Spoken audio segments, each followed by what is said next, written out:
Good morning, children. As you all know, we have finished with part A explanation of Dr. Kotnes. Now we will start with the grammar exercises of part A.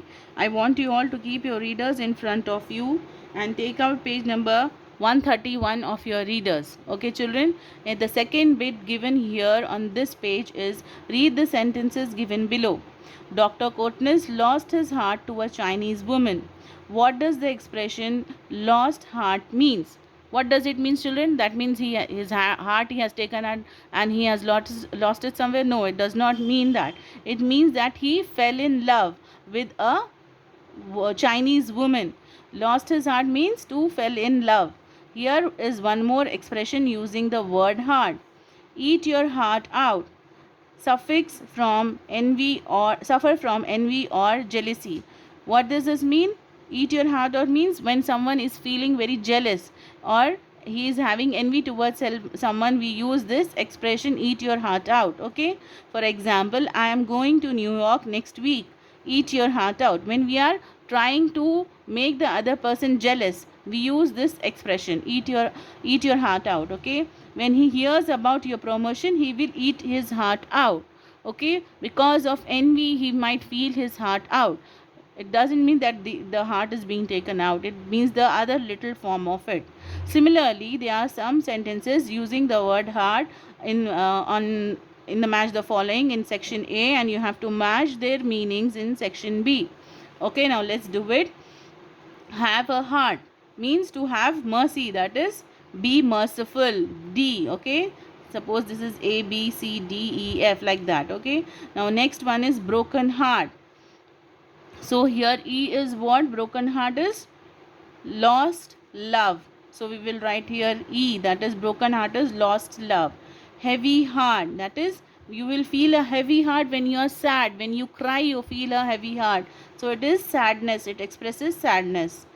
Take to heart, that is take seriously. When you take some matter very seriously, you take it to your heart and study very day and night for your exams. That means you have taken your studies very seriously. Okay, a heart of stone. Okay, that means no feelings. How a stone is, it does not have any feelings, like that. A heart of stones means a heart which does not have any feelings for anyone or anything. Thanks from the bottom of my heart, that is C, a very deep thank you. When we thank someone for their help to us or for their any kind of service towards us, we say thanks from the bottom of my heart, means being very deeply thanking that person. Okay, student, so this is the match the following that we have done. Now coming to the grammar part, there are three things which you have to understand here. It is conjunction, coordinate conjunctions and subordinate conjunctions, children. So under this, first we will let us see what is coordination. Is a grammatical process by which two or more words or phrases or clauses of the same rank are conjoined. What is a conjunction, children? A conjunction that joins parts of a sentences, that is words, phrases or clause that are grammatically equal or similar in importance and structure, is called a coordinating conjunction. When a conjunction is when a word is used to join two sentences or two words or two phrases.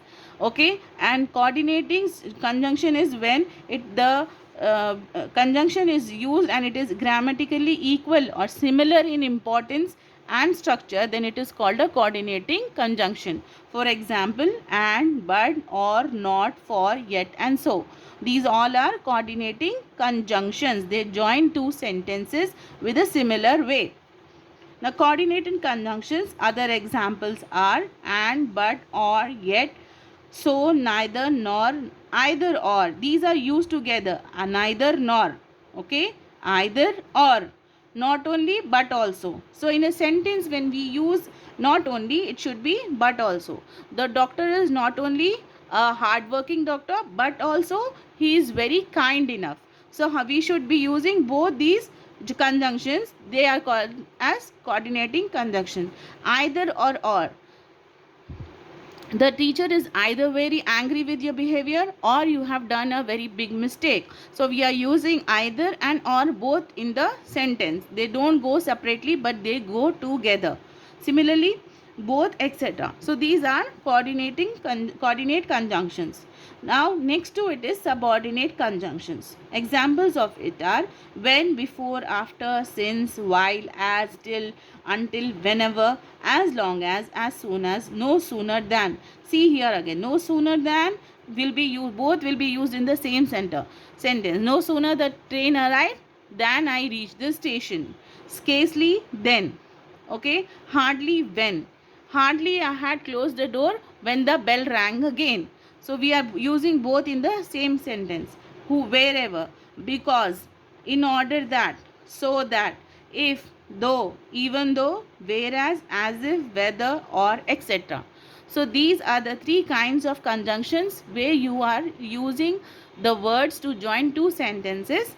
Okay, first is simple conjunctions, then coordinate conjunctions, and subordinate conjunctions. I hope you have understood it well. So you have to copy the match the following and revise this, children. That's all for today. Thank you very much.